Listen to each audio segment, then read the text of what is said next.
내가 어떤 사람인지 잘 몰라요. 좀 극단적으로 생각하는 너는 내 편이 아니야. 내 적이야 이제. 경계성 성격 장애로 진단받으시는 경우들이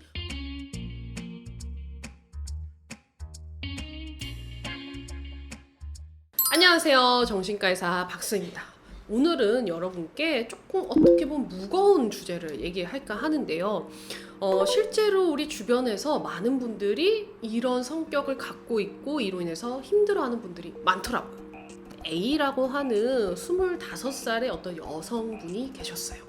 이 환자분은 어릴 때부터 만성적인 우울증으로 여러 차례 자해나 자살 시도를 하신 분이 있으세요. 그래서 5차례 정도 정신과에 입원까지 하셨고요. 그리고 항상 이성 친구, 특히 남자친구가 옆에 끊이지 않게 있었고, 심지어는 별로 좋아하지도 않는 남자인데도 그냥 헤어지기가 싫어서 혼자 남는 게 너무 극도로 싫어서 그냥 사귀는 경우도 꽤 많으셨어요. 그리고 스스로에 대해서도 굉장히 엄격해서요. 작은 실수만 해도 나는 정말 쓸모없는 사람이야. 나는 정말 괜히 태어났어. 나는 살 가치가 없어. 막 이렇게 극단적인 생각을 하셔서 자해를 하기도 하고요. 최근에는 한 6개월 정도 만났던 남자친구랑 다투다가 헤어져 하고 남자친구가 방을 나가버리니까 너무 속상한 마음에 술을 마신 채로 자해를 심하게 하셨는데 그걸 전혀 기억하지 못한 채로 병원에 입원하신 분이 계셨습니다. 사실 이분은 경계성 성격장애로 진단을 받았고 이 사례자는 정신건강의학과 교과서에 실려있는 사례예요. 저희 병원에도요 많은 분들이 이 다른 이유로 우울이라든지 죽고 싶은 마음 이런 것들 때문에 병원에 오셨다가 알고 보니까 경계성 성격장애로 진단받으시는 경우들이 왕왕 있어요. 대체 이 경계성 성격장애가 뭐길래 이렇게까지 힘들어하는 건지, 이거를 그럼 병원 가서 치료를 받으면 되는 건지, 이게 무슨 병이었나, 성격 아닌가 이렇게 생각하시는 분들을 위해서 오늘은 경계성 성격장애에 대해 알려드리겠습니다. 자, 그러면 우리 경계성 성격장애, 왜 경계성이냐? 요게 이제 보더라인 퍼스널리티 디스오더라고 하는데요. 이 보더라인이라는 게 뭐예요? 이게 선을 뜻하거든요. 정신건강의학과가 막 태동하던 시절에 우리가 두 가지로 크게 이 질병을 분류하던 시절이 있었어요. 이 뭐 망상이나 환청 같은 게 도드라지면은 이거는 사이코시스 정신증이다. 그런 건 없는데 막 짜증나고 막 우울하고 막 슬프고 이런 거는 이제 뉴로시스 신경증이다 이랬는데, 그 사이를 어떨 때는 뉴로시스 어떨 때는 사이코시스 왔다 갔다 그 경계선 어딘가에 있다고 해서 경계성 인격장애가 된 겁니다. 자, 이것도 이제 진단 기준이 있는데요. 가만 들어보시고 혹시나 내 친구가, 혹시 내 가족이 이런 증상이 없는지 한번 귀 쫑긋하고 들어보세요.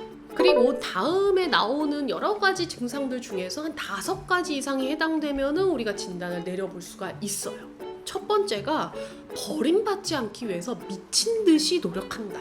그만큼 이들은 관계에서 버림받거나 혼자 남겨지거나 누군가가 떠나가는 것을 극도로 두려워해요. 그러다 보니까 어떤 관계를 맺었을 때 내가 초반에는 이 사람이 떠나갈까봐 두려워서 모든 거 막 감정도 참고 굉장히 의존적이고요. 이 사람이 하자는 대로 다 맞춰주는 경향이 있는데, 만약에 이 사람이 나에게 좀 실증을 느낀다든지 좀 떠나갈 것 같아 라고 하면 갑자기 확 돌변할 수도 있어요. 분노를 느끼고 굉장히 공격적인 모습도 보이기도 하고요. 자, 그러다 보니까 두 번째 특징이 나타납니다. 대인관계가 굉장히 불안정한 거예요. 이분들은 대체로 흑과 백으로 나뉘어요. 모든 세상에서 all good, all bad라고도 하는데 모든 사람이 나의 적이거나 내 편인 거예요. 그래서 내가 처음에 누군가를 사귀게 되면 이 사람이 너무 완벽해. 나한테 전적으로 막 나를 사랑해주고 지지하고 막 이렇게 이상화를 했다가 아니었잖아. 좀 실망스럽네. 이러면 갑자기 확 돌아서면서 너는 내 편이 아니야. 내 적이야 이제. 나는 너랑 완전 이제 손절이야. 이런 식으로 모든 관계를 좀 극단적으로 생각하는 경향이 있어요. 자, 세 번째는요, 정체성의 장애라고도 하는데 뭐냐면 내가 어떤 사람인지 잘 몰라요. 그래서 나라고 했을 때 이제 스스로 딱 그 머리 그려지는 뭔가가 있잖아요. 저 같은 경우에는 좀 우직하고요, 좀 웃기는 것도 좋아하고, 근데 자존심 세고 그래서 성격이 그렇게 좋진 않습니다. 나는 뭘 좋아하고 난 어떤 사람이고 내 가치관은 뭐 이런 것들이 있을 텐데 그런 게 없어요. 너무 불안정해요. 자신에 대한 생각도 자꾸만 바뀌고요. 이 사람이 나를 이렇게 생각한 다음에 거기에 맞추고 저 사람이 이렇게 나를 생각한다면 여기에 맞추기도 해요. 본인은 정작 내가 어떤 사람인지 모른다는 게 문제예요.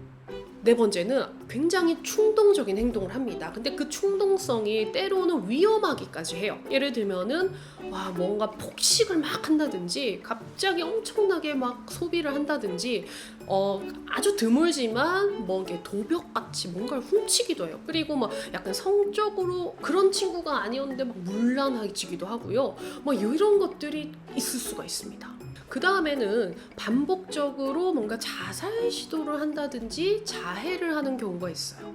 사실 이 부분 때문에 굉장히 안타깝기도 하고 또 위험하기도 한데요. 이분들이 이제 이러한 자살 시도나 자해 행동을 하는 이유에는 여러 가지가 있다고 합니다. 나라는 사람이 꽉 차 있어야 되는데 여기가 텅 비어 있는 거예요. 만성적으로 외롭고 공허하니까 그냥 죽어버리자. 이게 언제 끝나겠어? 이런 마음으로 자포자기하는 심정으로 그러기도 하고요. 그리고 어떨 때는 이제 관계에 집착을 하다 보니까 이 사람이 나를 떠나려고 할 때 약간 이 당기기 위한 어떤 좀 마음을 움직이기 위한 수단으로 자해를 하기도 해요. 그 다음에 또 감정 기복이 굉장히 심하다고 했잖아요. 어떤 순간에 너무 극단적으로 우울하거나 너무 화가 나면 이 감정을 어떻게 해결을 못해요. 그래서 이 감정에 압도당하지 않기 위해서 자해를 하는 경우도 있습니다. 그래서 하루에도 아침에 기분 좋았다가 점심 때 우울해질 수도 있어요. 그러다가 저녁에 화가 나기도 합니다. 그러니까 본인도 이 감정이 마치 롤러코스터를 탄 것처럼 오르락내리락 한다고 하거든요. 그다음에 아까 여러 번 언급했지만 공허감이라는 것을 오래전부터 느껴요. 근데 이게 뭐냐면 뭔가 채워지지 않는 결핍 같은 건데 어떤 좋은 걸 해도 어떤 행복한 걸 해도 이게 온전하지 않고요. 뭔가 사랑하는 사람하고 같이 있어도 이게 채워지지 않는 그 텅 빈 게 있다고 해요. 이게 굉장히 힘든 포인트입니다.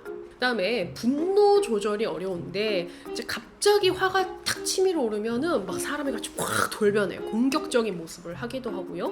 평소에는 별로 화 안 내던 친구도 자기만의 어떤 포인트가 있거나 자기도 이유를 모를 때가 있는데 막 그렇게 분노가 한번 폭발하면은 막 전혀 다른 사람이 된 것처럼 막 호랑이처럼 뭐라 합니다. 마지막으로 극단적인 스트레스 반응을 보이는데, 그러니까 스트레스를 받을 때 이제 약간 정상보다 좀 더 과도하게 그런 것들을 받기도 하고 표현하기도 해요. 그래서 어떤 분들은 막 술을 먹고 자해를 하는데 전혀 생각을 하지 못하거나 아니면 약간 망상 비슷하게 제가 일부러 나를 괴롭히려고 이렇게 하는 거야, 나를 힘들게 하는 거야, 막 아니면 누군가가 나를 따라오고 나를 감시하고 있어, 이런 망상을 일시적으로 보이기도 합니다. 자, 그러면 대체 이런 경계성 성격 장애 왜 일어나는 걸까요? 왜 나타나는 걸까요? 가장 이제 핵심적인 이유는 어린 시절에 어떤 학대를 받았거나 아니면 아예 그냥 네 알아서 커 이렇게 방임을 당했거나 아니면 가족 내 뭐 부모님이 이혼을 하시거나 주 양육자가 바뀌거나 이런 갈등이 좀 있었던 경우에 많이 나타난다고 알려져 있습니다. 특히나 아주 어린 생애 초기 있죠. 만 3세, 만 5세 요때 양육자와의 그 끈끈한 애착이 잘 형성되지 못한 경우에 발생한다고 알려져 있습니다. 그렇다고 해서요, 이게 똑같은 환경인데 어떤 친구는 보더라인 PD고 어떤 친구는 아닌 경우도 있거든요. 그 말은 환경적인 요인도 크게 작용하겠지만 사실 기질적인 생물학적 요인도 작용을 한다라고 해요. 그래서 감정을 조절하는 전두엽이라든지 공포나 불안 반응을 담당하는 편도체와 같은 곳이 이제 정상과는 조금 다르다라는 연구들도 있습니다. 결국에는 서로 상호작용한다라고 보시면 되는데요. 그러면 이런 경계성 성격 장애 과연 치료가 가능할까요? 가능합니다. 가장 효과적인 치료 방법은 우리 이제 정신치료라고 알려져 있는데요.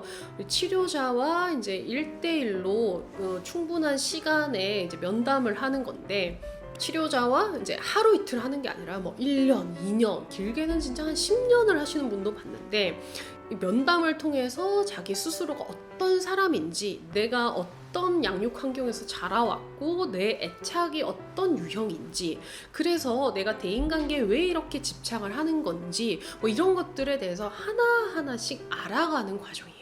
그 외에도 자해행동이나 충동적인 행동을 조절하는데 좀 더 효과적인 변증법적 행동치료 방법이 있고요. 그 다음에 이게 이제 뭔가 충동성도 있고 나의 감정이 어떻게 조절되고 나로 인해서도 다른 사람들은 어떻게 생각할지 뭐 이런 것들을 함께 치료해 나가는 마음 헤아리기 치료도 있습니다. 그리고 이제 이런 충동성이나 분노 조절, 좀 예민함, 그 다음에 아까 뭔가 흑과 백으로만 막 생각한다고 했잖아요. 이런 것들, 생각을 좀 교정시켜주는 인지행동 치료도 있습니다. 뭔가 우울증이나 그다음에 불안장애나 그다음에 감정 조절이 어려우니까 이런 항우울제, 안정제나 아니면은 기분 조절제 같은 것들을 좀 보조적으로 치료를 하는 방법이 있습니다. 그래서 요 경계성 성격 장애는 약물 치료와 이런 상담 치료를 비교하자면 상담 치료가 주가 되고요. 약물 치료는 오히려 보조적으로 하는 거예요. 지금까지 경계성 성격 장애가 어떤 유형인지 이걸 어떻게 치료하면 좋을지에 대해 같이 얘기 나눠봤는데요. 저는 굉장히 겪고 있는 분들이 힘들다는 거를 잘 알거든요. 그래서 절대 포기하지 말고요. 좋아질 수 있으니까 꾸준하게 꼭 치료를 받으셨으면 좋겠고, 나뿐만 아니라 내 주변에서 가까운 사람이 경계성 성격 장애일 수가 있어요. 그럴 때 우리가 좀 더 비난하거나 비판하기보다는요, 이해하고 지지를 해주셨으면 좋겠습니다. 그러면 저는 다음 이 시간에도 더욱더 정신건강에 유익하고 재미있는 내용으로 찾아뵙겠습니다. 그때까지 여러분 안녕히 계세요. 정신과 의사 박서였습니다. 감사합니다.